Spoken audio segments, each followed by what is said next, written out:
under the age of 14 will have a reduced fee or a zero fee, and that's a great thing for those people who are in need, but it still doesn't mean that they have got a house local that they can get to the GP, or they're not moving around, or they're not changing their phone every time, so I can't get in touch with them if I need to. Okay. So there's other societal pressures that are making a huge difference to how healthy we are. Good to talk to you, and I mean, Samantha's describing a societal problem rather than a straight medical problem, isn't she? And that's a larger story. All right, I want to get to this because it features one of our panellists in his starring capacity. We'd like to discuss the status of orcs in The Lord of the Rings, as many people do online. Today we'll be talking a bit about orcs. Now when we hear the word orc, the first thing that comes to mind is an ugly, brutish creature that its very nature is corrupt. A well-known fantasy writer and professor, Andy Duncan, has got stuck into an even better-known fantasy writer and professor, J.R.R. Tolkien, over the depiction of orcs in The Lord of the Rings. And the allegations are of racism and discrimination, and this is in a much-watched conversation hosted online by Wired magazine. And as a matter of fact, one of our panellists showed remarkable foresight in identifying this issue about 4 years ago. You know the most racist thing? Middle Earth. If you're not white, you're an orc. Evil, bent on destruction, invasion. And you know, in Middle Earth, what their idea of races is, oh, we'll have elves, and we have dwarves, and we have hobbits. They're not races. They're different heights of white people. You know, Tolkien could imagine trees that walk. He couldn't imagine nice foreigners. It's a very funny piece, Rabin. Well done. You're before your time. What do you both think about the orcs in The Lord of the Rings? Do you think they got a fair sack of the sieve? I mean, how does Tolkien portray them in your view? Well, they're not local people, are they? So it's not like they were colonised indigenous people. Haven't they all just been manufactured in some sort of big pot of evil? Or were they elves corrupted? Oh, I thought they were trolls at the bottom of the garden. Okay. Is how I perceive them. Yeah. Division of opinion over orcs. Yeah, they were the scary monster. In a symbolic sense, they were the scary monster at the bottom of the garden. So is it okay? I mean, I know you were in part of a comedy routine, Raven, but what is your view? I mean, Tolkien in his own life seemed to be quite stridently anti-racist, but what do you think of the way he handled the orcs in The Lord of the Rings? Well, I think, you know, you can be non-white without being an orc. That's. I'd like to think there's a diversity of immigrant. You know, that's the orc is your Donald Trump picture of an immigrant, but there are other immigrants who just want to like get a job and, you know, live somewhere with a fence. Isn't the orc indeed Donald Trump? No, he's Donald Sauron. Trump. Oh, he's Sauron, of course.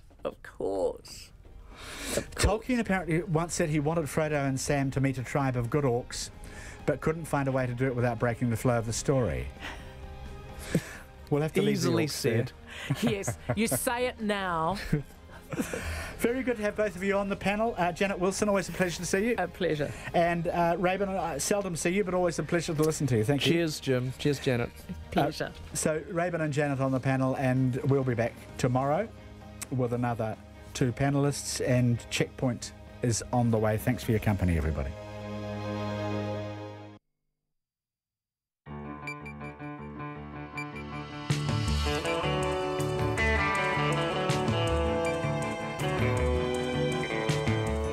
Kei te whakarongo mai koe ki te reo irirangi o Aotearoa. You're listening to Checkpoint. I'm Lisa Owen. On tonight's program, a director of the now defunct company Pike River Coal questions why others didn't face charges over the deaths of 29 men inside the Pike River mine. We're in Australia with the mother of miner Josh Ufer, who says families were misled by Peter Whittle. And we asked Peter Whittle himself what he thinks about plans for re-entry. 10,000 vehicles are being urgently recalled for safety checks after being given potentially dodgy warrants of fitness. And the grandmother of 8-year-old meningitis victim Bernard Ali Faior says the targeted immunisation program being rolled out in Northland doesn't go anywhere near far enough. RNZ News, excuse me, RNZ News at 5 o'clock. No, my, Heidi, my. Good afternoon, I'm Paul Brennan. 20 trucking companies have been warned they stand to lose their licences to operate as the country's biggest ever road safety investigation expands. 25 truck drivers have also been put on revocation notice and 4 have been suspended by the Transport Agency.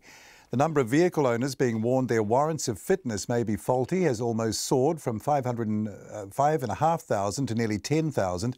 Lawyer Steve Hazard, who has now reviewed 150 of the most urgent cases, says public safety is paramount. That's why we're moving as swiftly as we can to get through the revocation process so we can make a final determination and get that done as soon as we can. Some of those are coming in quite soon, like over the next week or 2 weeks. Of the law firm Meredith Connell. Huawei is seeking an urgent meeting with the government over its blocking of Spark's bid to use Huawei equipment in the new 5G network. The Chinese tech company says it's had no formal notification or contact from spy agency or government ministers, and it would welcome the opportunity to address any concerns. It says no evidence of wrongdoing has been presented, and it strongly rejects the notion that its business threatens New Zealand in any way. Meanwhile, the Foreign Minister, Winston Peters, won't say whether the government's decision has been influenced by pressure from New Zealand's Five Eyes allies. The Chinese will be fully aware of a process whereby an intelligence agency such as GCSP might have a view. They have similar views themselves on matters like that. Winston Peters. Huawei says it deserves the opportunity to have its voice heard in good faith. The government's medicinal cannabis legislation has passed another hurdle. The Health Minister David Clark's bill introduces a scheme to give people better access to medicinal cannabis and remove cannabinoid from the schedule of controlled drugs. It also introduces a statutory defence or amnesty that allows people to use illicit cannabis to ease suffering at the end of their lives. It is to be expanded to all palliative care patients, about 25,000 people, the next time the bill's before Parliament. Mr Clark says they will remove references to terminally ill and the time frame of 12 months from the bill. He says it's not possible to predict accurately the progression of life-threatening illnesses, and the term terminally ill is no longer used in palliative care. The Chief Executive of Ruapehu Alpine Lifts, Ross Copeland, says the company is doing all it can to prevent a repeat of the bus crash that killed an 11-year-old girl. The accident near the Turoa ski field in July killed Hannah Francis and injured several others. The police today announced that no criminal charges will be laid. Ross Copeland, whose company owned the bus, says it's making changes to its fleet and ensuring the buses meet more than the minimum standard and are fitted with seatbelts. He says the company has been in touch with Hannah's family, but he wouldn't say if he had offered an apology because the family has requested privacy. The Housing Minister says the idea Auckland's housing shortage could be contributing to more women having abortions is shocking.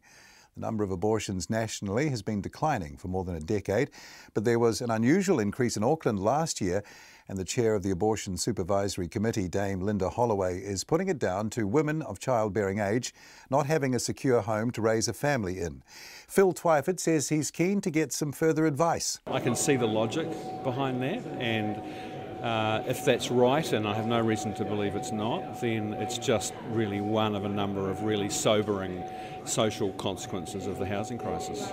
The Housing Minister, Phil Twyford there. Biosecurity New Zealand has ordered a cargo ship infested with stink bugs and pests to leave the country.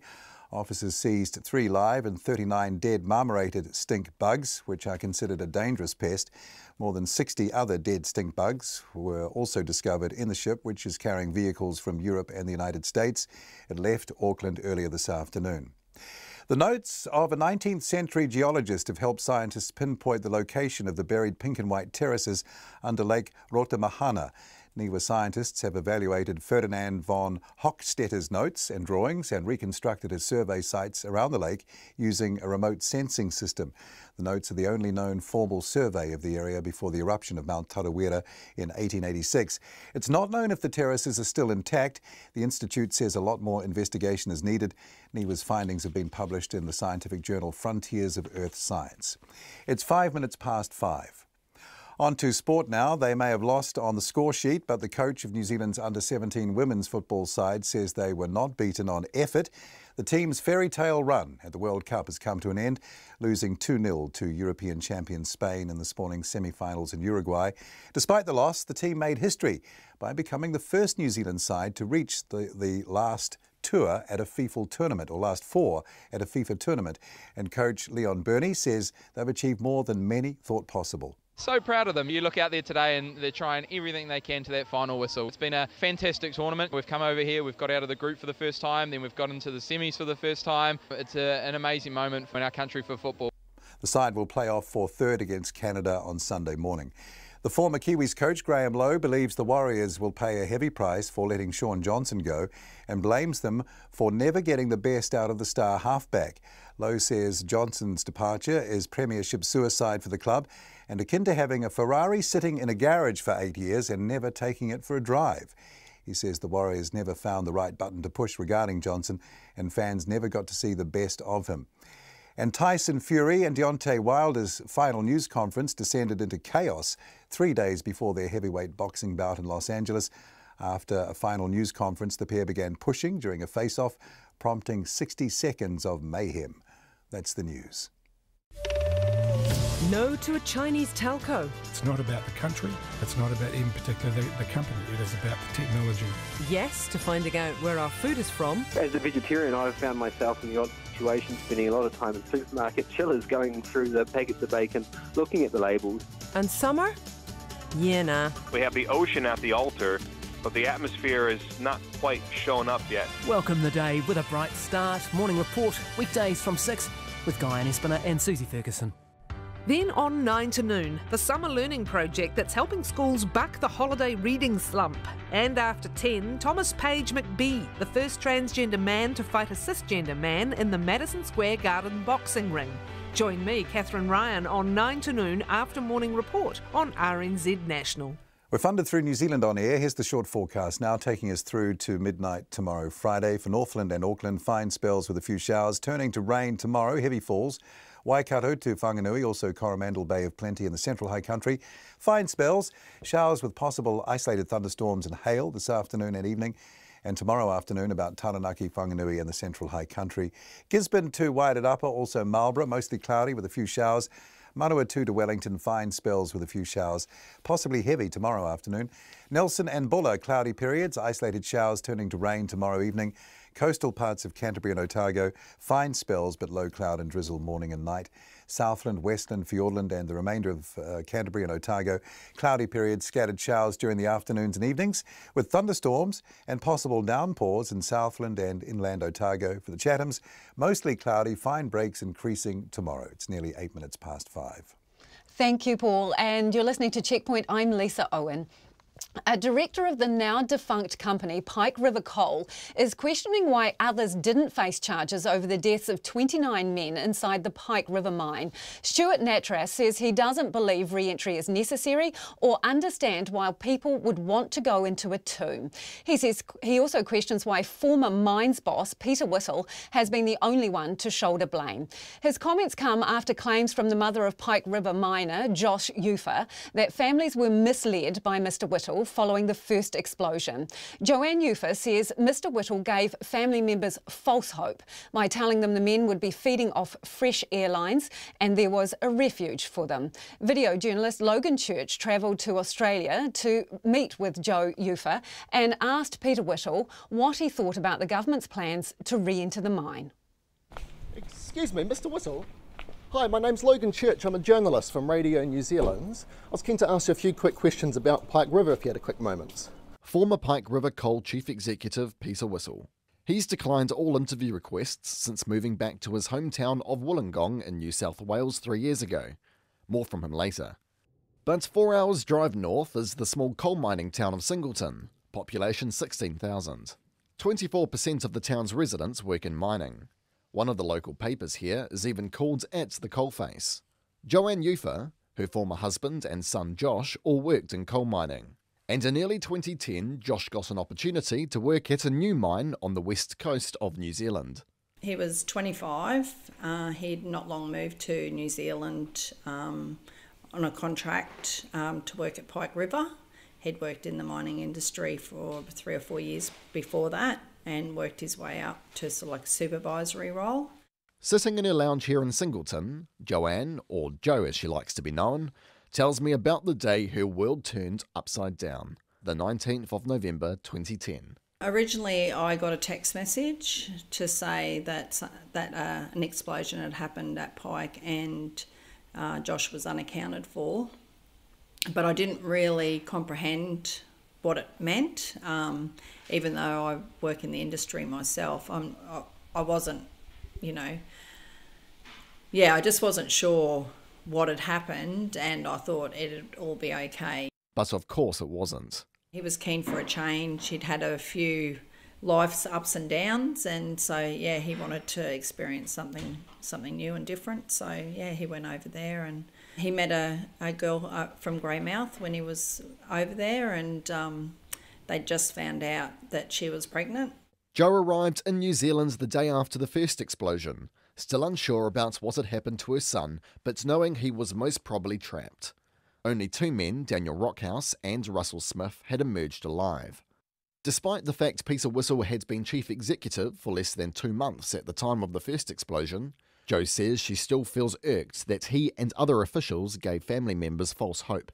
I felt at the very beginning he seemed very sincere and, but after all we've heard, we know that he was just sort of feeding us lies, and that probably hurt me the most. What exactly was he lying about? What I can remember of the meetings, him saying that, the boys would all be feeding off fresh air lines, that there was a refuge for them, which we found out later through the Royal Commission, that there was no refuge, there was no fresh air lines, like just small things like that, up to, that they, if they could possibly get out, there was that second means of egress, but, it was unachievable, especially if any of them were injured. But all hope ended after a second explosion 5 days later, on November the 24th at 2:37 in the afternoon, and Jo was forced to return home without closure. It was really, really hard for me. Leaving, I felt like I was leaving Josh behind, but I was also not a part of it anymore. The Department of Labour, as it was then known, initially laid charges under the Health and Safety Act against Pike River Coal and its then boss, Peter Whistle. But the charges against Peter Whistle were dropped in 2013 after Pike River Coal offered payments on behalf of the company's directors and Peter Whistle. I think he and all of the management virtually ran away from it all. From what I gather, most of them have gone on to other careers. Their lives haven't changed much. Some are working back over here, some are overseas. I just don't think they carry that scar, I suppose, and burden that they were involved with Pike River, but for them, to me anyway, their lives just seem to go on. $3.4 million in compensation was split between the families of the dead men in 2013. Jo says most of the $110,000 the family received went to Josh's baby girl, born 6 months after his death in May 2011. It sort of all happened in a blur, but because of the situation of our family, like obviously Joshua's got a daughter now, so most of it went to the New Zealand family, I guess. She's a beautiful little girl, and we make sure that she knows who her dad is and she knows the story, and I'm sure as she gets older she'll have more questions, but she's a blessing. A little piece of him. Yeah. And it's partly for the future of her granddaughter in New Zealand that news of a confirmed re-entry has been welcomed. With the anniversary just passing, I know how hard it has been for everyone, but I think this year was the most positive year yet, and and let's see what happens once the re-entry starts. We wanted to ask Peter Whistle what he thought about the re-entry plan and whether he would consider returning to New Zealand if any forensic evidence is found. The veteran miner returned to his birthplace, Wollongong, in 2015, where he changed professions. He is now Chief Executive of the Illawarra Diggers Aged and Community Care Retirement Home. Checkpoint has repeatedly emailed and phoned Mr Whistle for an interview, but our requests have always been declined, as they were again last Wednesday. My name's Logan Church. I'm a journalist from Radio New Zealand. I was keen to speak to Mr. Whistle if he's around. No, he's not available. Oh, is there a time he would be available I could arrange to talk to him? I don't know what his schedule is at all. Oh, okay. Is there a secretary I could have a chat to, or? He's actually off site today. Yeah. Oh, is he? Do you know when he's back? I don't know. No. Is there a time I could arrange to have a chat to him if he's? No, he's not interested in talking to you. Sorry. Oh, okay. Is there a reason why? Do you know? I don't know. Okay. I don't know any details at all. More from Mr. Whistle soon. But back in Singleton, Jo says re-entry isn't just about the possibility of guessing her son's remains. I think for me to find any evidence of what actually happened that day, to maybe, have someone stand up and be held accountable for what happened that day, I think that's, at this stage, is so much more important. I don't think anyone's really raised their hand to say that they were at fault. She just wants Mr. Whistle to take some responsibility. Well, I try not to think of him that much. I'm presuming that, he's probably a bit concerned at the moment, maybe if they do find evidence. The following day we returned to Wollongong in between filming other stories to see if Mr. Whistle would speak to us. This time we found him outside. Excuse me, Mr. Whistle? Hi, my name's Logan Church. I'm a journalist from Radio New Zealand. I was keen to ask you a few quick questions about Pike River if you had a quick moment. Well, I'll ask you anyway. Do you support the re-entry of Pike River at all? Is there anything you'd like to say, Mr. Whistle, to the families of the 29 men still in that mine who died on your watch? I would say you're trespassing on private property. Okay. If the police do find evidence, will you return to New Zealand?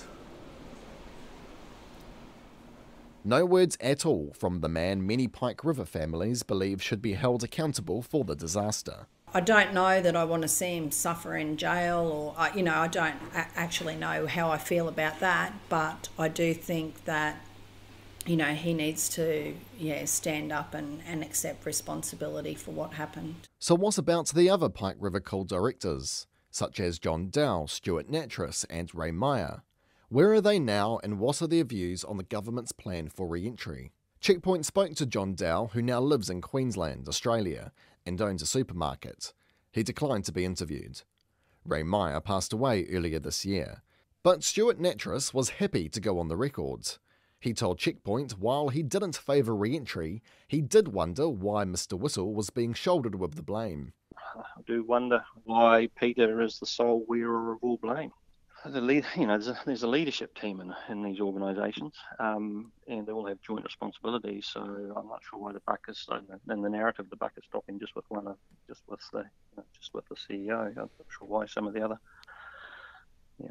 other senior executives wouldn't also have their names been mentioned alongside Peter. But that still leaves no one putting their hand up and saying sorry.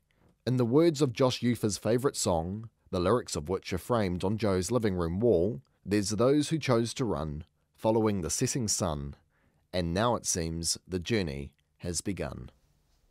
Video journalist Logan Church reporting there from Sydney, and we'll have more from Pike River Coal Director Stewart Nattrass after 6 o'clock. 10,000 vehicles are being recalled for safety inspections after being issued with suspect warrants. The details have emerged during an urgent audit of the Transport Agency after its compliance practices were found to be too lax. The agency came under added scrutiny when it was revealed a car involved in a crash that turned fatal after a seatbelt failed had been given a warrant just weeks earlier.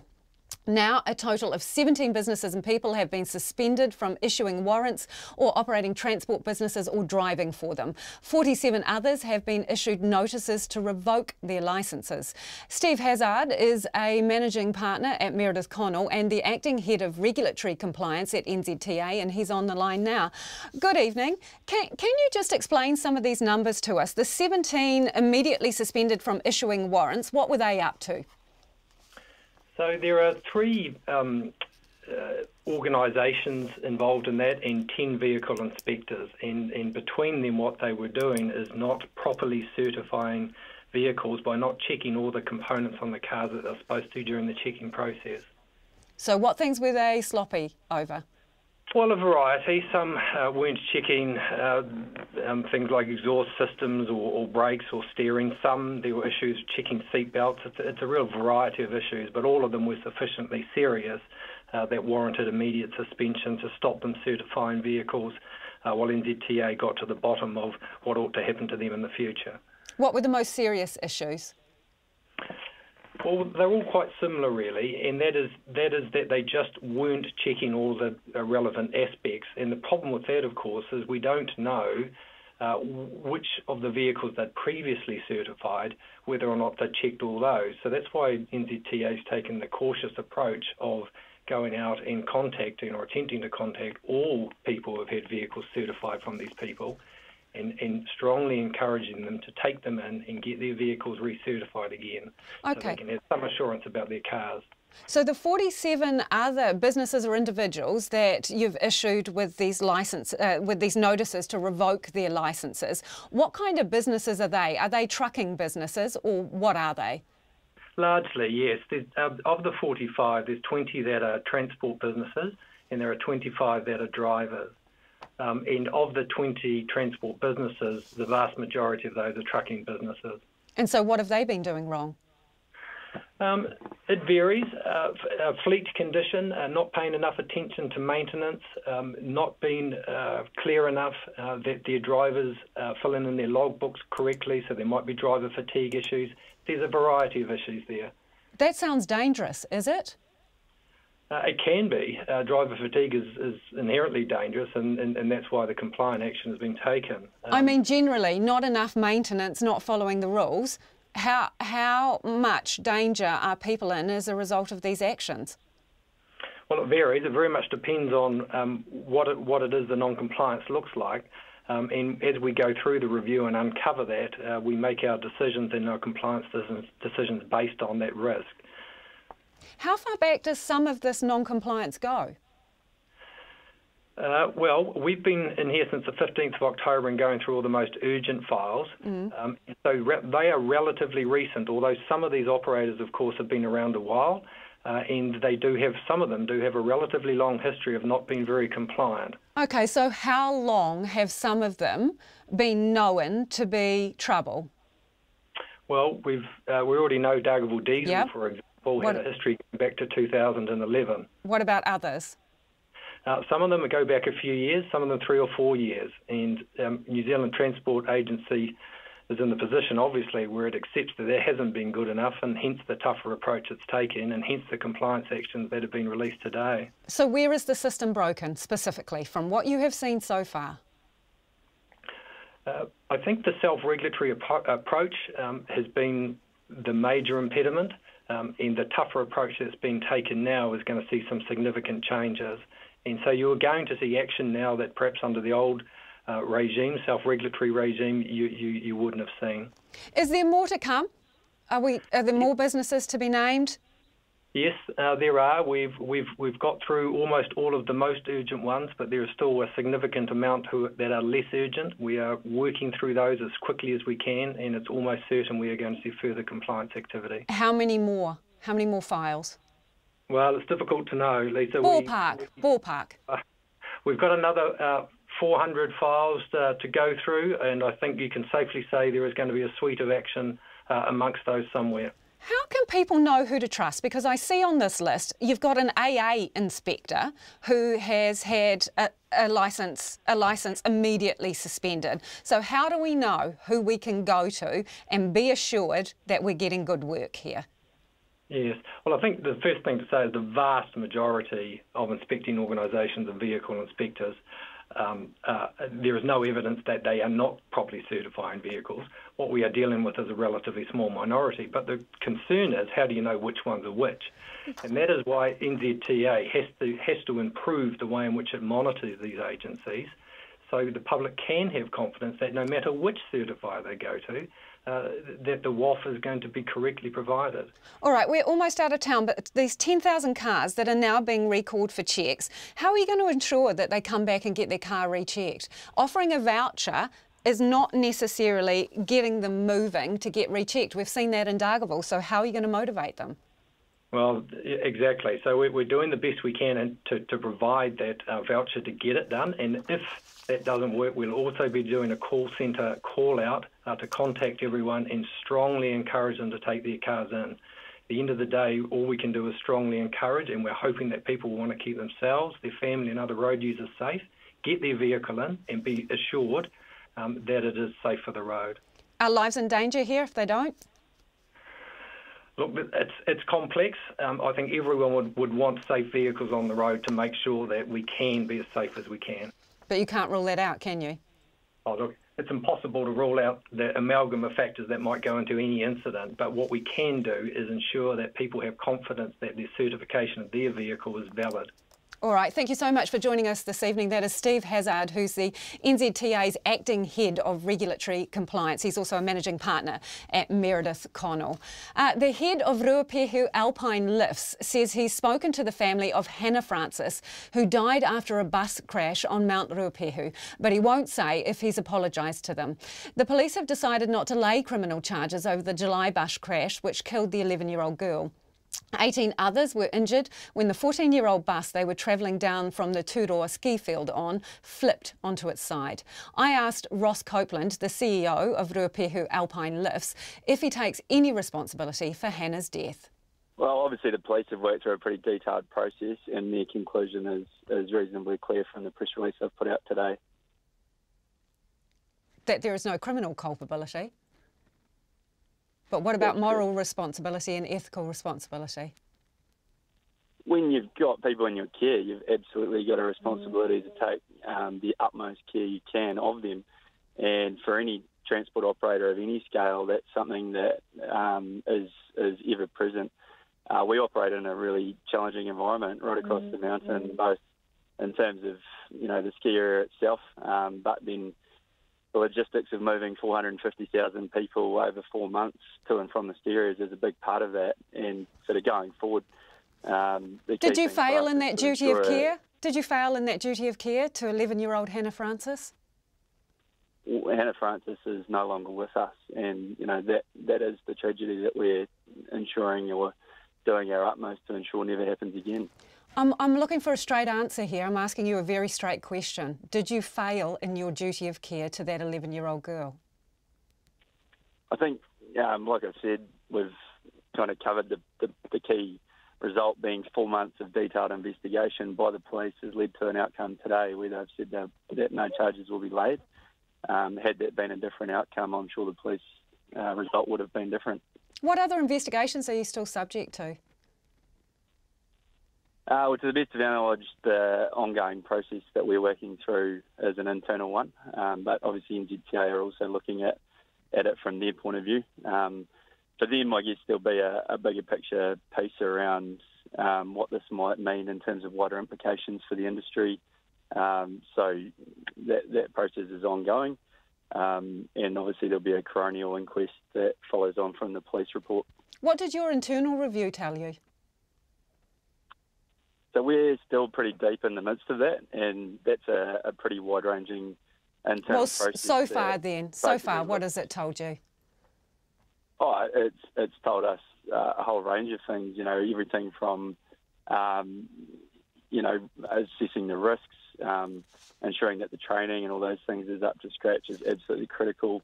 That your buses were too old. That your buses were too old and the maintenance wasn't good enough. I guess age is sort of a moot point. The thing that we have to ensure is that the vehicles are fit for purpose. And that's where I guess it's been a really good process working with the other leading operators around New Zealand to say what is the minimum standard that these vehicles need to adhere to.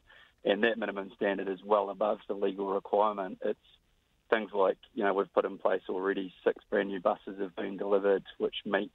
They're all four-wheel drive, they have reversing cameras fitted, all those types of things. Every single vehicle in the fleet has a seatbelt fitted now.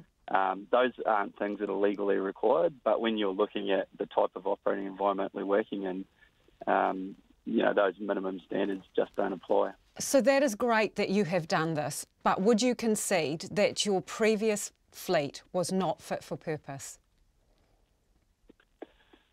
Yeah, well, I mean, in hindsight, it's 2020, isn't it? And you'd look at it and say, now, today, had every single vehicle in that fleet had a seatbelt, the outcome could really, strong possibility it could have been different.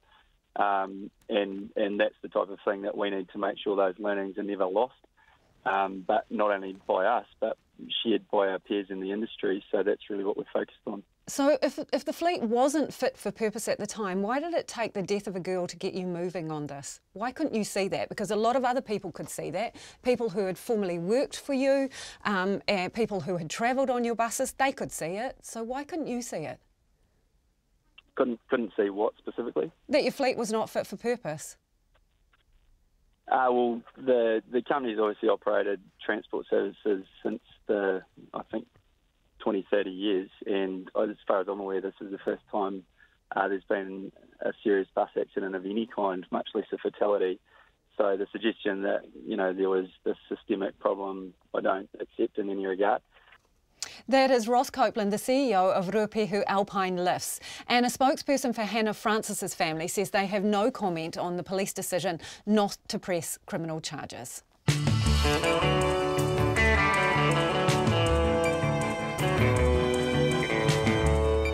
Coming up, a plea from the grandmother of an Auckland boy who died from meningitis, and more than 100 bushfires continue to burn across Queensland, and Christmas comes early for the West Coast, courtesy of the Provincial Growth Fund. We would love your feedback. Don't forget you can text in on 2101, you can tweet us at Checkpoint RNZ, Facebook us, Checkpoint, or email checkpoint@rnz. But now, here's the headlines.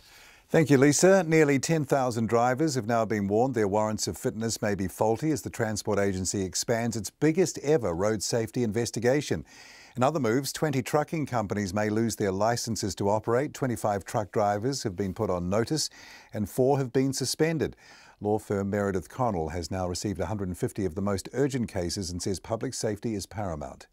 Huawei is seeking an urgent meeting with the government after the GCSB blocked Spark's bid to use the company's equipment in its new 5G network.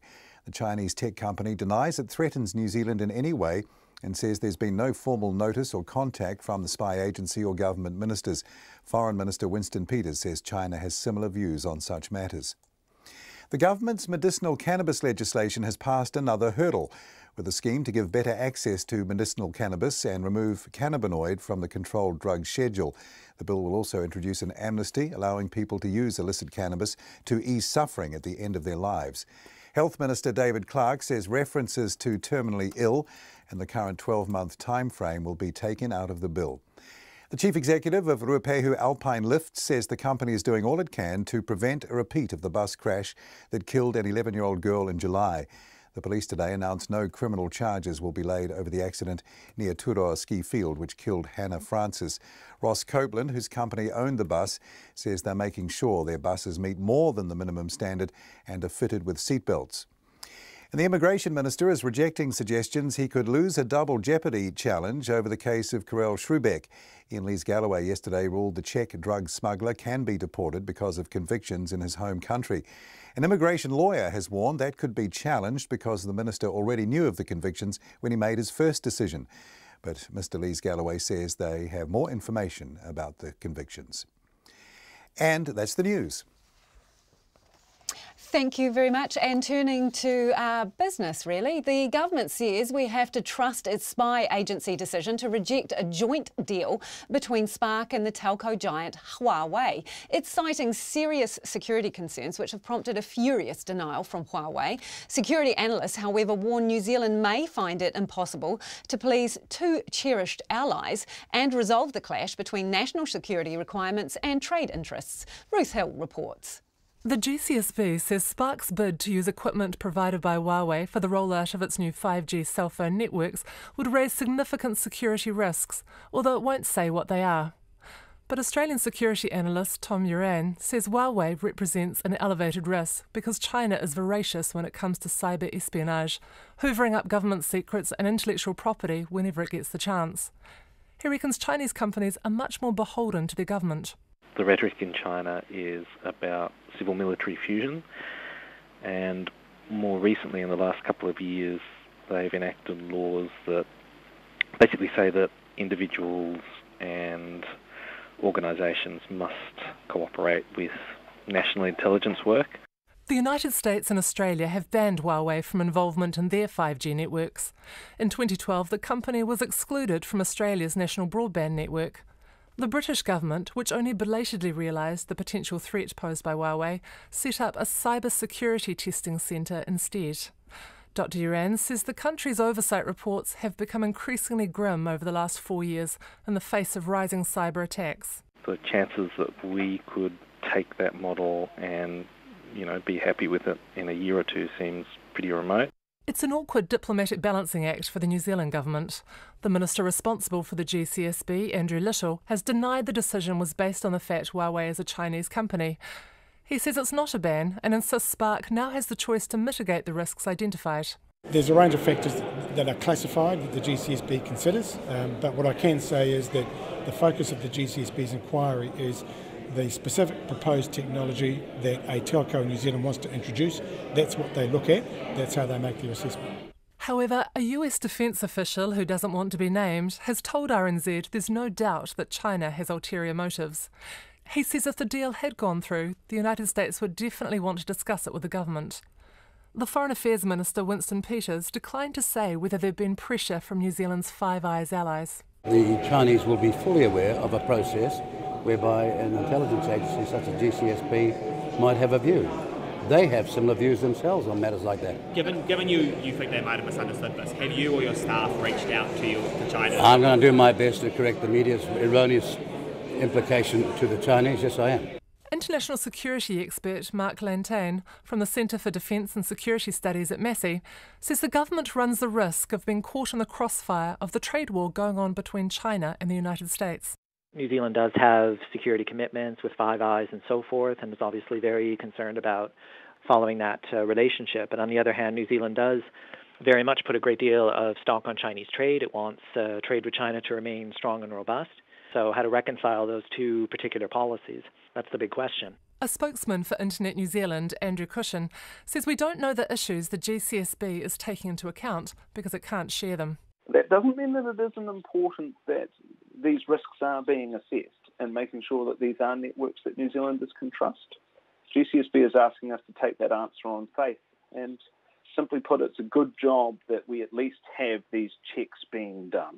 No one from Spark was available for an interview today, but in a written statement, the company says it's reviewing the detailed reasoning behind the GCSB decision and will consider what further steps to take. It said it would welcome any opportunity to achieve a different decision, but remains confident it will meet its self-imposed 2020 deadline for the 5G rollout in time for the America's Cup. Huawei New Zealand is seeking an urgent meeting with the relevant ministers and officials to understand the government's position and to get clarification of the process. Its Deputy Managing Director, Andrew Bowater, says there was no evidence of wrongdoing, and the company strongly rejects the notion that its business threatens New Zealand in any way. For Checkpoint, Ruth Hill.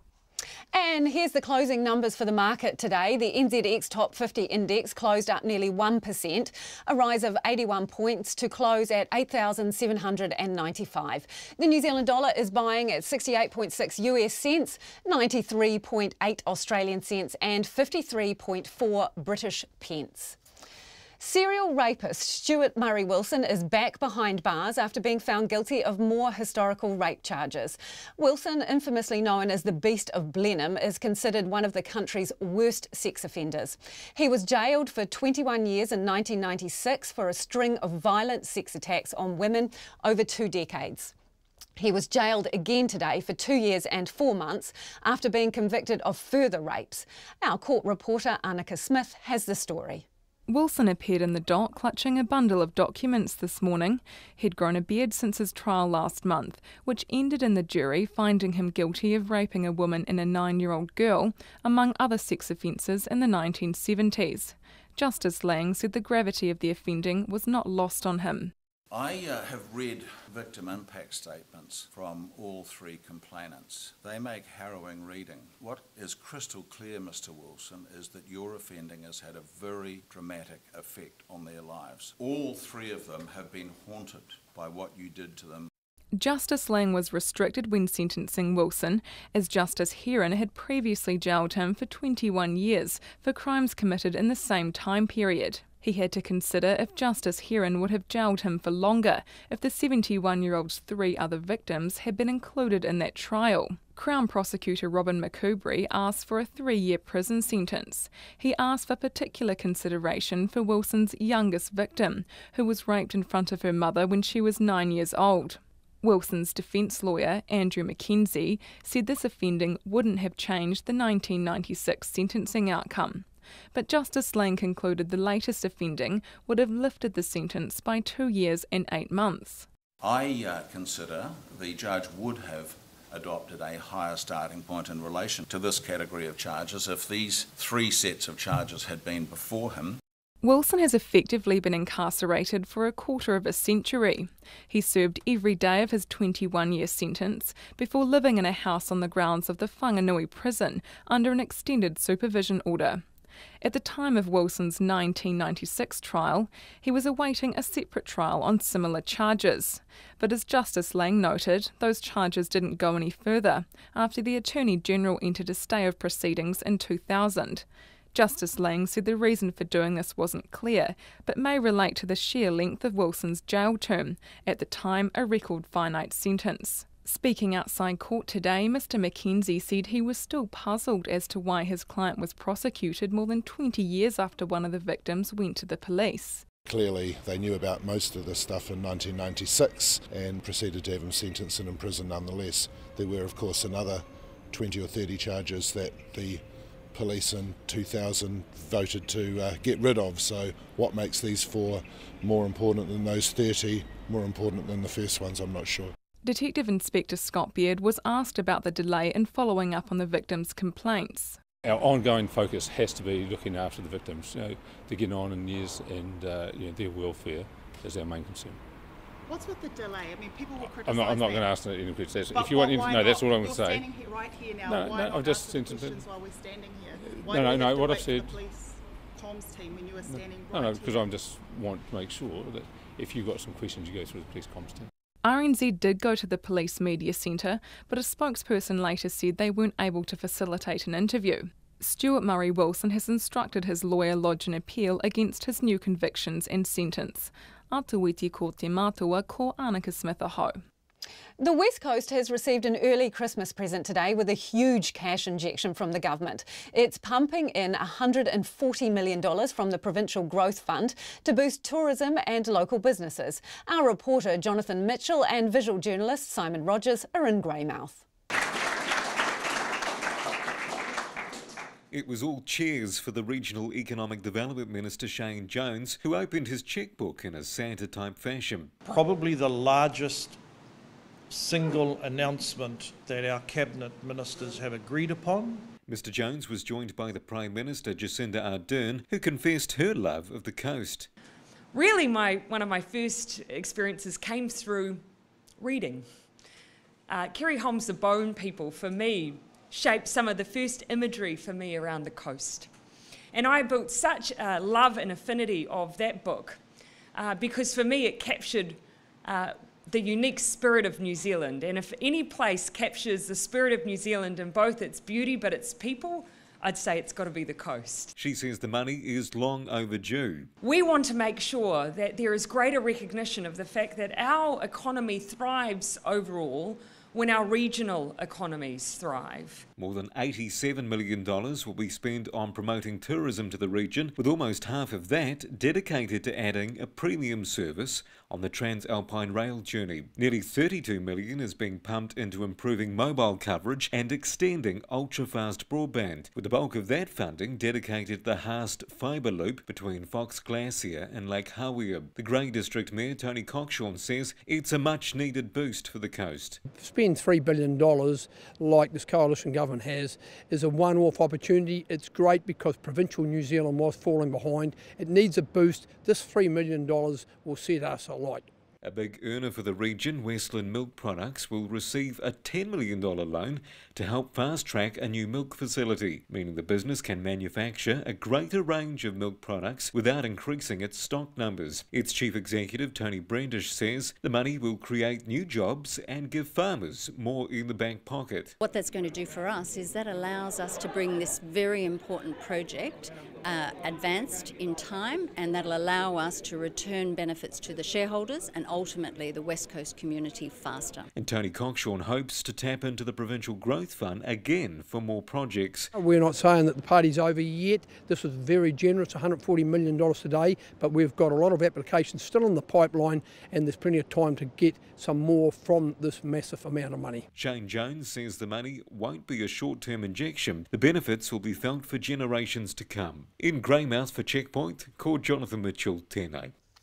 The grandmother of a young Auckland boy who died from meningitis says the free targeted immunisation program being rolled out in Northland doesn't go nearly far enough.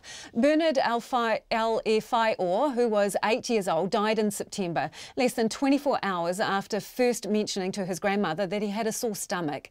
Nearly 30 people have contracted the deadly strain of Men-W so far this year. 6 of those have died. 3 deaths were in Northland, where the government will next week roll out a free immunisation program for children aged 9 months to 4 years and 13 to 19 years.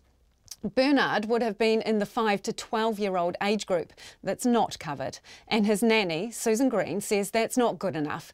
Our reporter, Nita Blake-Person, and cameraman Nick Monroe went to visit Susan today. She told them what happened to Bernard. Monday morning, went to wake up Bernard and his siblings for school. And he said to me, "Nanny, I just got a sore stomach.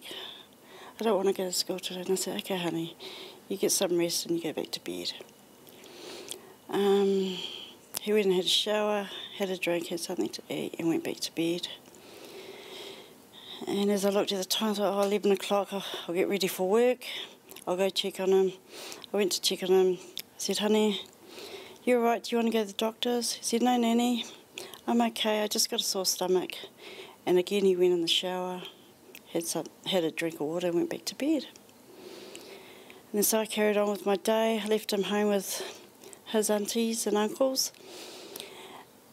He went to work. Then I got a phone call at approximately 5 o'clock saying that Bernard was rushed to hospital by ambulance and that he wasn't going to make it. So I dropped everything and went straight to Starship, where I was taken to the PICU unit, and they were doing everything they can to help him survive this disease. They put every antibiotic through him. They did everything, but nothing worked. So sadly, around about midnight, he passed away. So that was incredibly fast from that morning. It was very fast. We were all traumatised and shocked by it. 1 minute he was talking to me. By the end of the day, he was dead. I'm so sorry, Susan. And when did you find out what this awful disease that you were dealing with was? I found out when they were trying to push through every antibiotic that after he'd arrived at the hospital, the rash started appearing, and then the doctors knew what they were dealing with. And when I got there and they were putting the antibiotics through him, they then told me what he had, and literally he wasn't going to survive it. And did you get to say goodbye to Bernard? Was there any time? He was on the table. We did say our goodbyes before he took his last breath. Yeah, it was really sad. How's the family been? We're still shocked and traumatised by it, but we're trying to cope as best as we can and stay strong for Bernard. And Susan, with these gorgeous photos of Bernard behind us, would you tell me a little bit about who he was? He was well loved. He was a very humble boy, always out there willing to help. If he had no lunch, he'd give you his lunch. always helped me with the kids, always got up, always made sure I was right. He'd come in on my dinner breaks at work, come in with a big cheeky smile and go, "Nanny, we're here to pick you up," and off I went. Very humble, lovely boy. Yeah. Unfortunately, there have been more deaths linked to this awful disease since then. How have you been when you've seen other cases popping up? When I see other cases popping up, I do weep a little because it brings back the memories, and I think to myself, you know, why aren't they stopping these from reoccurring? Vaccinations out there needs to be given. We need to protect everyone from this deadly disease. Yeah. The vaccination program they're rolling out in Northland has that age gap in the middle. The 5 to 12-year-olds are not covered by it, so I imagine Bernard wouldn't have been either. Do you think everyone should have access to this? Most definitely, everyone should have access to it. No, the age gap shouldn't matter. No, I just want the vaccinations to become available to everyone, children, adults, everyone. We need to get rid of this disease and get us all vaccinated and covered, and don't let any more deaths happen. That was Susan Green speaking to our reporter Nita Blake-Person. The Immigration Minister may have set the country on a track for a double jeopardy showdown over his handling of the Carol Srubeck case. Ian Lees-Galloway has overridden his original decision to let the Czech drug smuggler stay here, ruling yesterday to instead kick him out once he's released from prison. But an immigration lawyer says in doing so, the minister has put himself on legally shaky grounds. Here's our political reporter Craig McCulloch. A second day of questions for Ian Lees-Galloway after a humiliating climb down. If grievously injuring 3 police officers, a taxi driver, disorderly conduct, damaging property, false declarations, identity theft, passport fraud and drug smuggling are not sufficient grounds for deportation, what on earth is? Depends on the circumstances of each case. The minister performed a U-turn yesterday, ruling Srubeck could be booted out because of his Czech convictions. But he'd already been told of those violent crimes when he first decided that Srubeck could stay. And immigration lawyer Marcus Beveridge says it's staggering the minister didn't think to kick him out on those grounds then. Big red flag should have been going off. He should have been taking legal advice. He should have been doing all sorts of things at that stage because it was so obvious. It just beggars belief, really. More than that, it could put the minister on shaky legal grounds. I think there's a double jeopardy issue here. Simon Laurent is also an immigration lawyer. He acted for Srubeck from about 2013 through to earlier this year. He says there appears to have been an abusive process, and that could be challenged. Resurrecting something which no doubt was before the minister already does give a ground for review, and that would be for a court to decide. Mr Laurent says it's not fair for the minister to invoke new grounds on the basis of information he already knew. Why not address the lot in the first decision? Give the person concerned some certainty, and I think that that's a significant problem with the way that this has been done now. But Ian Lees-Galloway rejects that assessment. No, I disagree with that. The decision was made on new grounds and using new information. It wasn't new information because you already knew it? No, it was new information. No, you knew about the Czech convictions? Yeah, absolutely, but we have more information about those Czech convictions that was used to determine that liability. But the minister won't reveal that extra information, ironically, because of a potential appeal. Indeed, Srubeck's lawyer, Paul Wicks, has indicated an appeal is coming, and potentially a separate judicial review too. From Parliament for Checkpoint, Craig McCulloch. More than 100 bushfires continue to burn across Queensland, with fire crews stretched and in some cases simply unable to contain or even fight the blazes. Weather conditions have been slightly more favourable today though, and amid the destruction there have been tales of remarkable escapes. Queensland Premier Anastasia Palaszczuk says there were fresh evacuations overnight as the state faced unprecedented conditions. But as the ABC's Thomas Ority reports, amongst the destruction and chaos of the massive fires, there was good news for the residents of one tiny Queensland town. Footage on social media shows just how close the fires have come to some Queensland homes. In the hot and dry conditions, the flames quickly spread through the trees, and the orange glow was dangerously close to the rooftops of homes in towns like Gracemere, where most of the town's 8,000 residents fled to Rockhampton. Some of them have now returned. It was a bit sort of hectic. Chris Bloxon was relieved to find his home intact after he evacuated yesterday. We had a couple of dogs, the cat, so I just tried to pack what we could as quickly as could and try to get out of the town, I guess. Lisa Reeves also lives in Gracemere, just south of Rockhampton. She spent the night at the Rockhampton Showgrounds as hundreds of volunteers worked around the clock. At least we got here safe, got out of Gracemere, and so far as I know, nobody's got hurt or anything like that. The Gracemere evacuation was the first time a catastrophic fire emergency had been declared in Queensland. The state's Premier, Anastasia Palaszczuk, says it's amazing to think the town has been saved, despite the fact it was in the direct line of fire. Lisa Reeves is thankful. I'm happy to be able to go home and have a shower and we're all safe.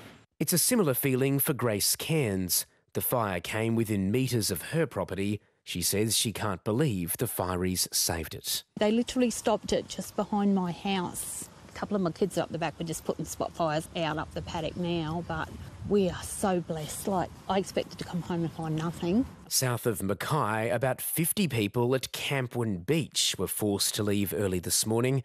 Vicky Crichton was one of them. The scene was like, when I opened the door, was horrific. I'll never forget it. It was just orange.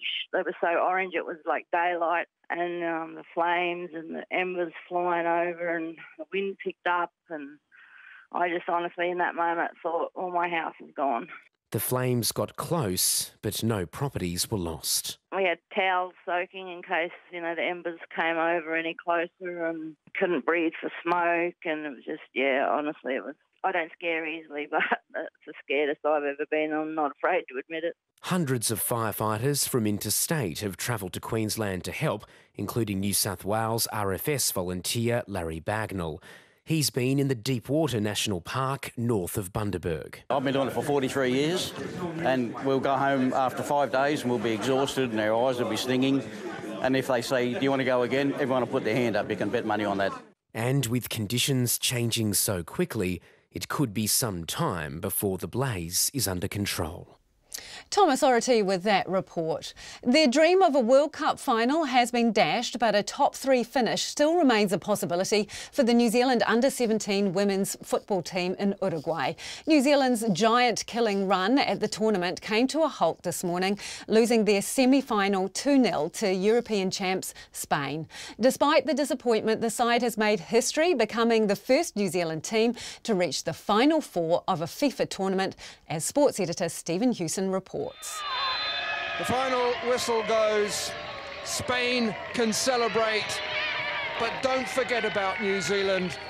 What a journey they have had as well. The dream of a World Cup win might be over, but the coach of the New Zealand under-17 women's football team, Leon Burney, couldn't be more proud of the side. The first half especially, man, we took it to them. There was long periods of that game where we had them camped in their half, and we hit the crossbar, and then they go down the other end, and they had a missed shot, went wide, and we switched off, and they got that first goal, which was an absolute killer, if I'm honest. Burney says it can't be underestimated what the team's achieved. It's been a fantastic tournament. We've come over here, we've got out of the group for the first time, then we've got into the semis for the first time. It's an amazing moment, in our country for football. And the good thing now, they'll be disappointed tonight. We'll refocus, and we've got that playoff game. And if we can win that, that's another special moment. That's what we're looking to do. The captain of the side, Annika Mittendorf, says the team won't be downcast for too long after missing out on the final.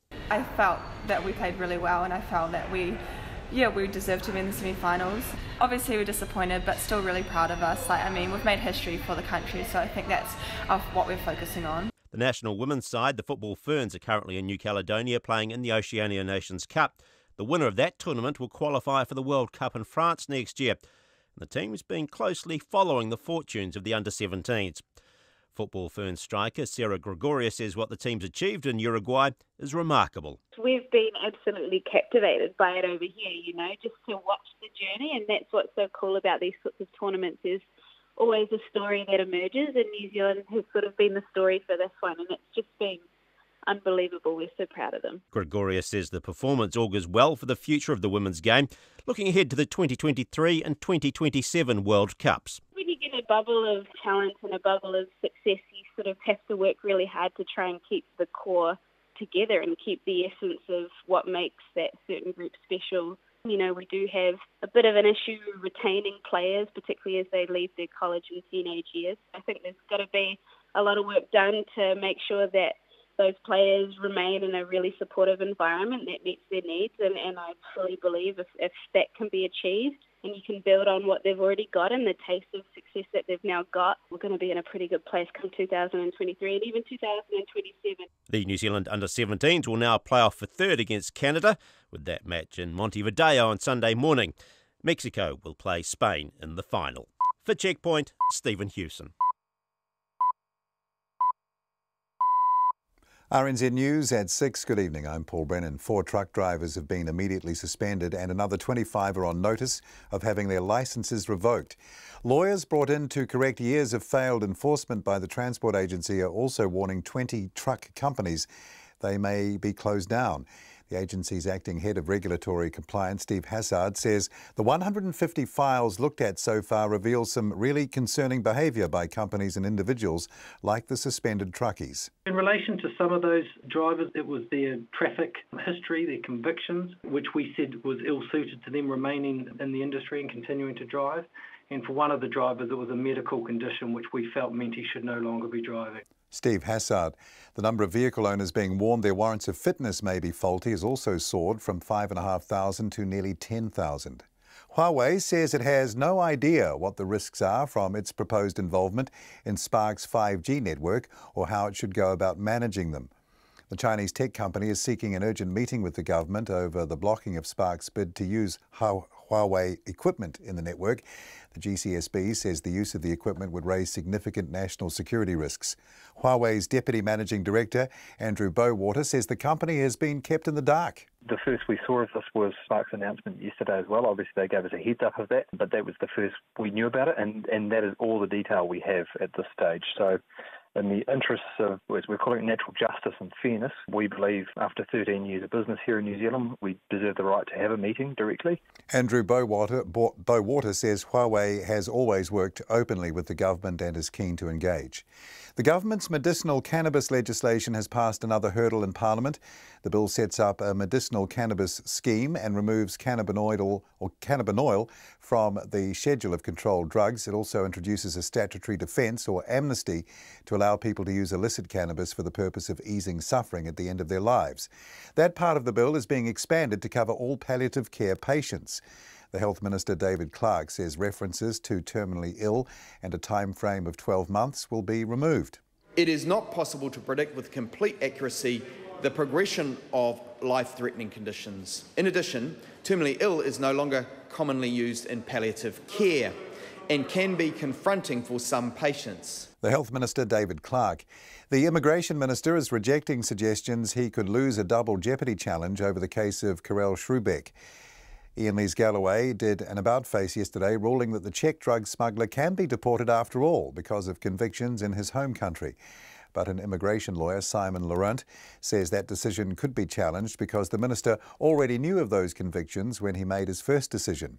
Mr Lees-Galloway rejects that. We have more information about those Czech convictions that was used to determine that liability.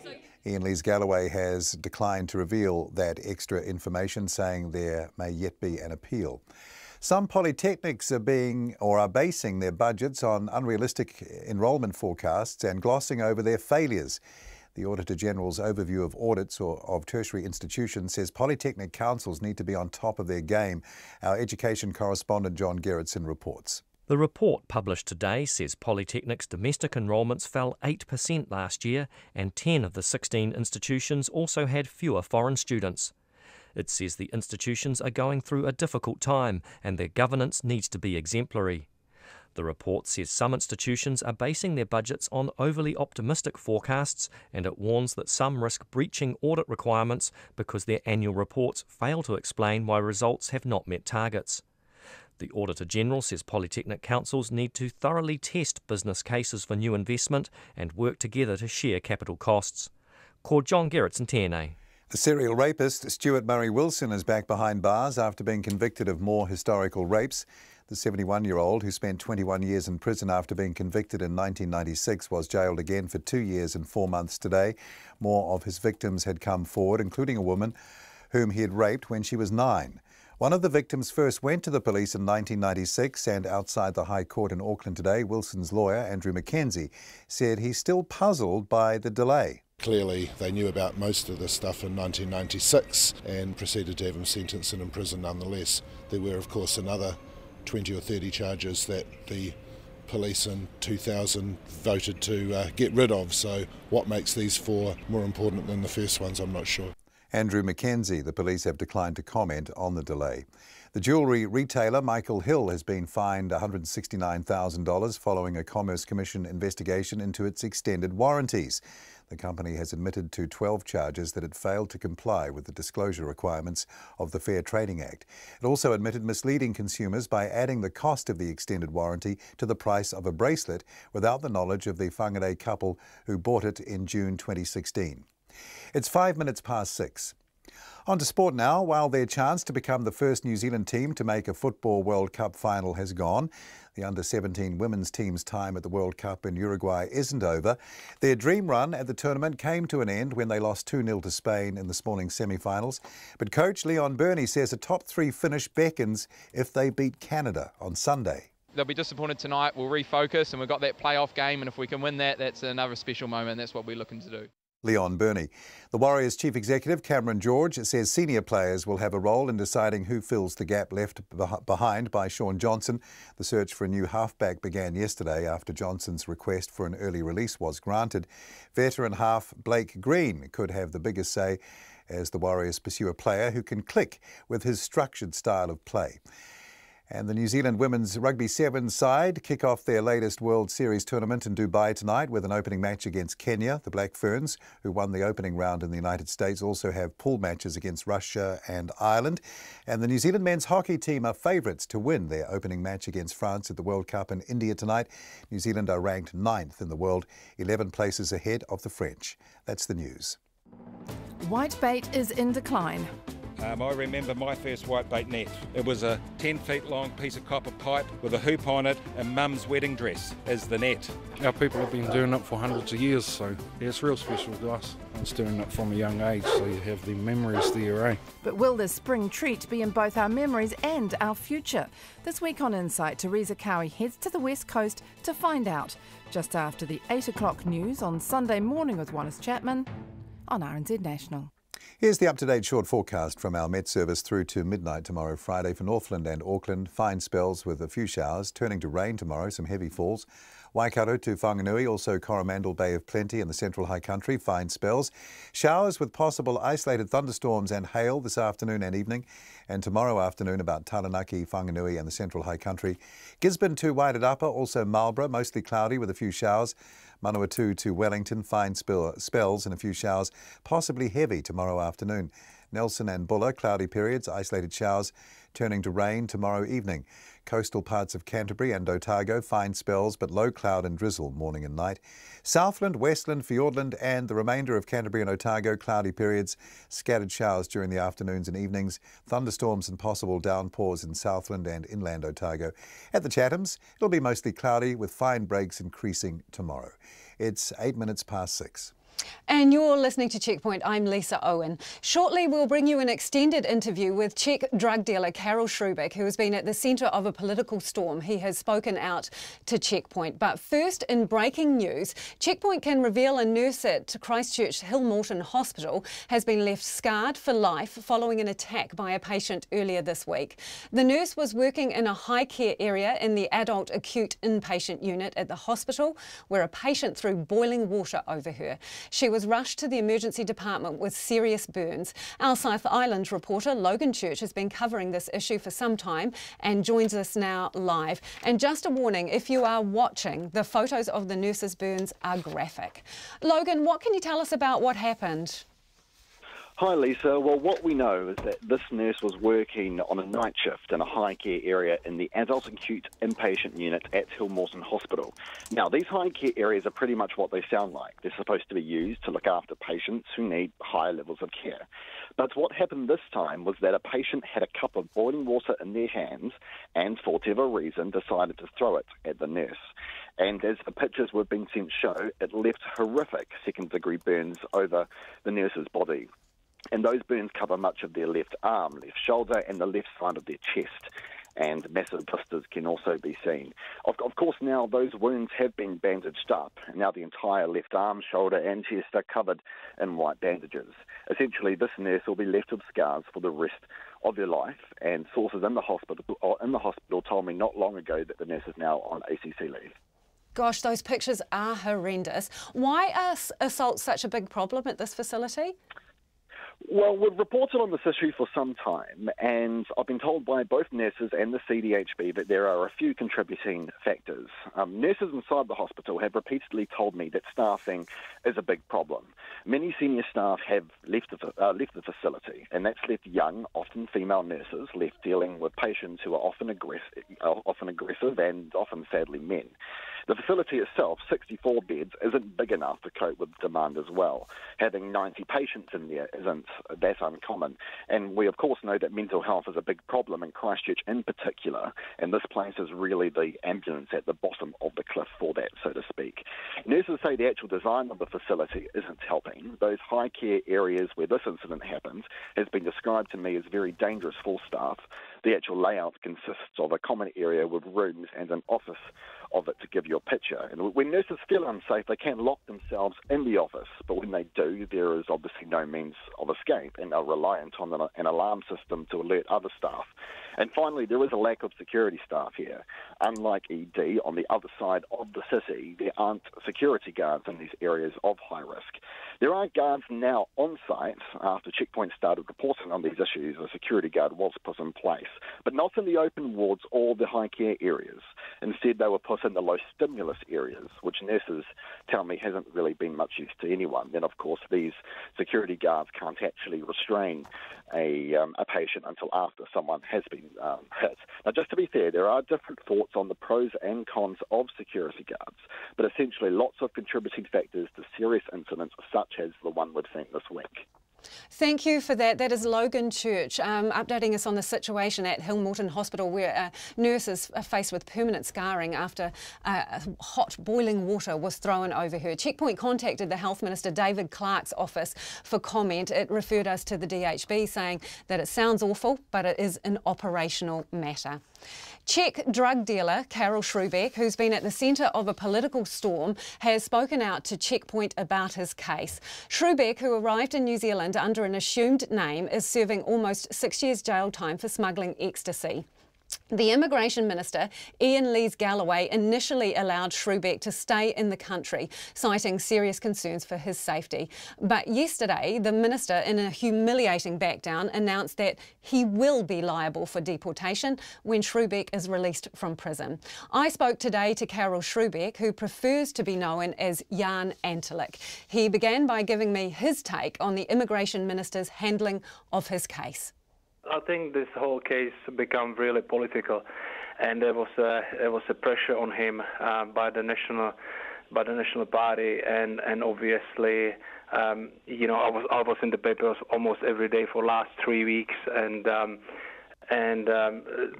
stuff that was said about me, even though I disputed fully, I think it just put him into a spot, and I fully believe that he kind of fighting for his seat in the parliament. So that's why he made the decision that he did, and obviously because it becomes so political, nobody really cares about the basics of my case, and it was my safety if I go back to Czech Republic. All right, let's talk about some of these things. You are a convicted drug smuggler. You have serious convictions in the Czech Republic. Everybody listening to this is going to be saying, why should we let you stay in the country? So why? Why should you be allowed to be in New Zealand? Look, I made many mistakes in my life, and and of course I'm paying for it now dearly, and you know, I'm getting punished for whatever wrongs I've done. Now, getting deported somewhere where my safety is a concern, and where I'm definitely going to be mistreated, and where I'm not going to have a fair trial, and I'm not going to have a justice, then that's far beyond a punishment. Do you believe that your life is in danger if you return to the Czech Republic? I fully believe it, and it's not only that. There are some facts that are provided to the immigration over the years, as well as to the immigration minister, that backing my fears fully.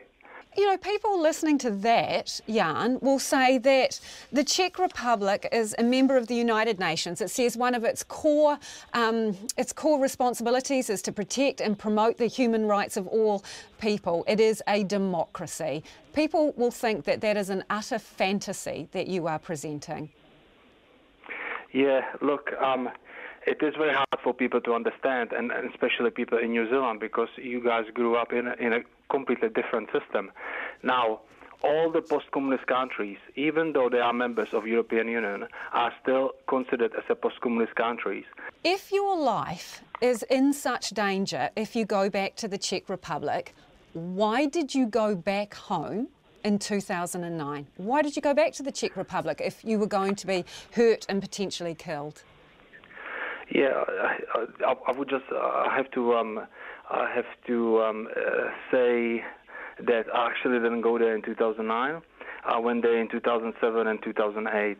Now I made 2 trips while I was in Germany and I was in Europe, and I didn't look. It was a very dangerous call.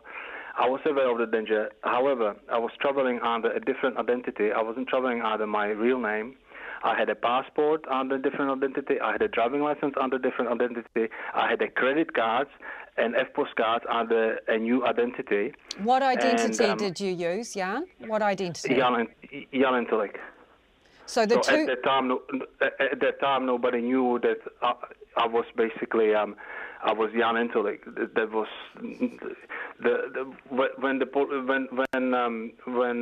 it was in 2010 when my case was published and when I was charged with the passport offences in New Zealand. So back in 2008 and 2007, nobody knew that I'm a Jan Intellect and that I changed my identity. So you just drove over the border from Germany to the Czech Republic? Yeah. So basically, there is no border. There is just a road. So it was. I was in Stuttgart, which is not far from the border, about 200 kilometers from the border, and then it's about 80 kilometers to Prague. And it is literally like driving from Auckland to Taranga. So you were saying that nobody checked your identity, nobody had to stamp a passport, nobody checked who you were. So they didn't know you were there. I didn't go across any border control. I was never checked by the police officers along the way. How long did you stay in the Czech Republic? I stayed for about 24 hours. And then I left back to Germany because my parents were just too concerned about me. Do you know how bad that looks to people back here? I understand it looks bad, but unless somebody is in the situation that I had been for years, then it's really hard. Look, I didn't choose to come to New Zealand, and I didn't choose to leave my country. I was forced to leave my country, and obviously at that time I had a huge attachment to my family. I wanted to check on them if they're all right. I wanted to see them, and I just missed home. And I think people can understand that, and especially if you're so close. And there is no border, and you just jump on the motorway and you just drive. I'm going to give you an opportunity now to make your case to stay in New Zealand.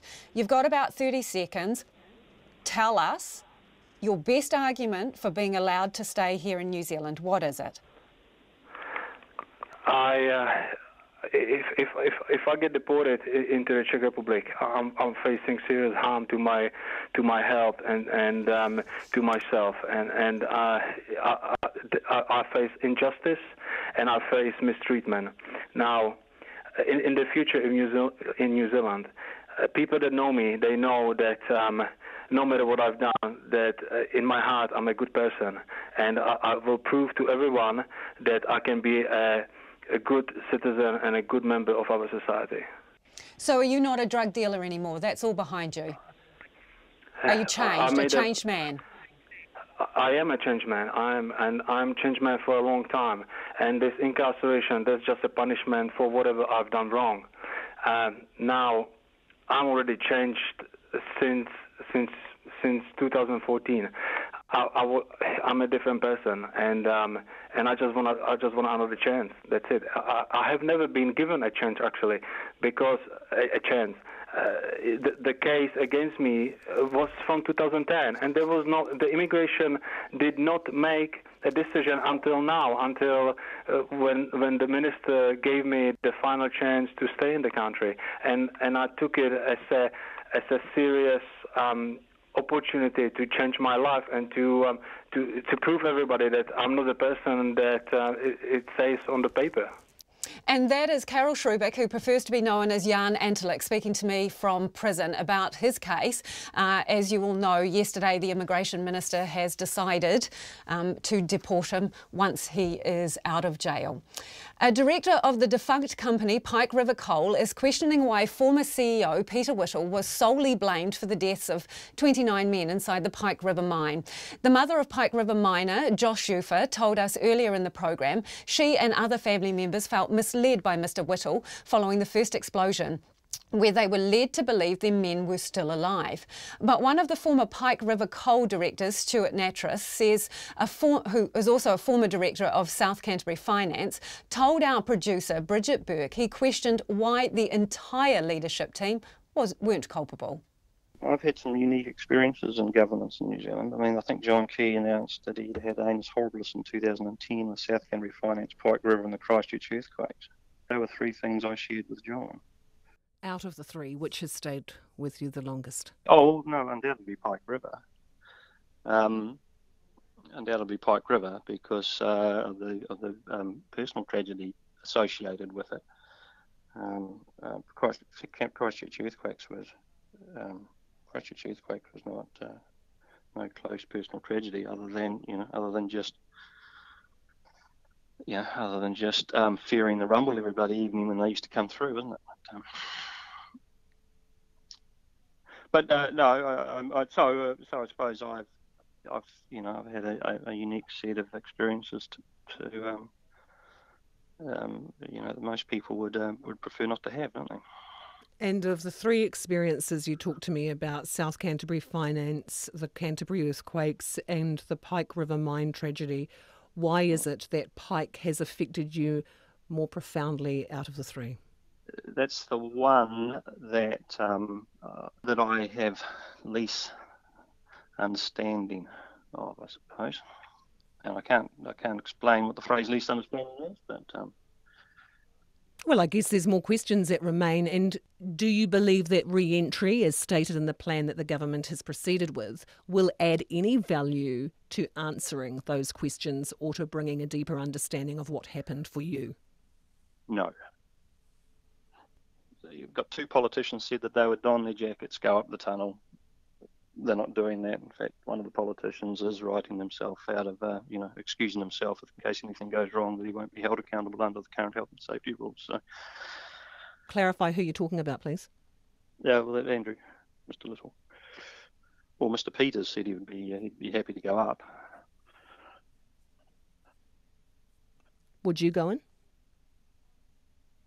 No. Why not? Well, why? Why would you go into a tomb? I just think there are. I do wonder why Peter is the sole wearer of all blame. But you could accept that because he chose against your counsel and others, not to defend himself in court and use insurance money by the company to settle. But even then, he was the only one that was being charged. You still maintain that he would have been better to defend himself. Can you just get me to understand why you think that would have been better for him? Because I think he would have. I think he would have been proven to have not been. To have been, to have had a case to answer. There's a leadership team in these organisations, and they all have joint responsibilities. So I'm not sure why the buck is in the narrative. The buck is stopping just with the CEO. I'm not sure why some of the other senior executives wouldn't also have their names been mentioned alongside Peter's. And so you think you should have been charged, or other people should have been charged at the time? Well, possibly, yeah. As I said, the only thing I would say is I'm not sure why it was only Peter. I mean, I'm not sure the directors, because the Royal Commission was clear in terms of the company. But why not some of the other officers? That's former Pike River Coal Director Stewart Nattrass speaking with our producer Bridget Burke. Checkpoint also contacted former Pike River Coal Director John Dow. He declined to comment, and Professor Ray Meyer, who also served on the board, passed away earlier this year.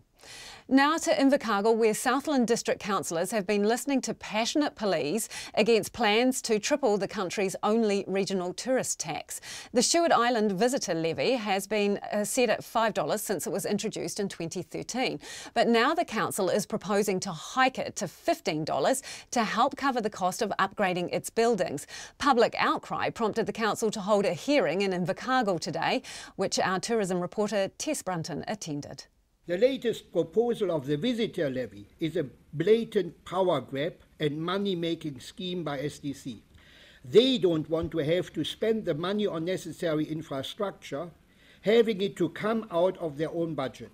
So, why not making the island an excuse to get their own tax called visitor levy? That's Manfred Hershoff of Rakiura Adventure and one of the 9 submitters who appeared at the Southland District Council hearing today. He says Stewart Island is totally lacking the infrastructure and a future plan to handle the increasing tourist numbers. The levy is being reviewed along with its bylaw, with proposed changes including allowing multi-year funding which could cover project loans, having a council committee allocate funds and making support available for wages. Real Journey's General Manager Paul Norris says the company supported most of the changes, but not the fee hike. Such significant one-off increase to the visitor levy that it has the potential to price Stewart Island off the market from a tourism perspective, particularly in the winter months, as Rakiura is already a relatively expensive holiday destination. Instead, he suggested gradually increasing the levy by setting up a 3-yearly review. Stewart Island Flights Director Bill Moffat questions why the council wants to dig deeper into the pockets of visitors. He says there's more government funding available to pay for any upgrades. The levy increasing it threefold. I cannot see how this process has occurred. There was no mention of this in the draft policy on the 5th of September. But this figure seemed to be plucked out of thin air with no justification at all. Apparently the figures bandied around the table on the day were significantly higher. This just indicates the scant regard this council has towards Stewart Island tourism in general. Mr Moffat says claims the levy hike will be a user pay option for overused infrastructure don't match up. We sell over island trips as an add-on option when customers purchase airfares online and through agents. In the last 12 months, out of all the visitor levy applicable fares, less than 5% have purchased over island trips. That means 95% of the levy payers are not users. Why should they be charged for something they're not using? Southland District Mayor Gary Tong says the $5 fee just isn't enough anymore. To get infrastructure up to scratch, he says a $9 levy would help foot the bill. What appears to happen down on Stewart Island now is they fill the piggy bank and then do the project. Hence why you heard from Cruise Ship New Zealand that some of the infrastructure has failed, and it's quite noticeable when they go down there, because those that administer the projects down on Stewart Island, it's done locally. Already the council is considering whether cruise ship passengers should be charged the levy if they don't step onto the island. But where would all the extra funding go? Mr Tong says the wharves would receive a decent chunk as they need to be fit for purpose. We can't do this by putting a local rate. If we put a local rate on there, it would be quite a lot of money.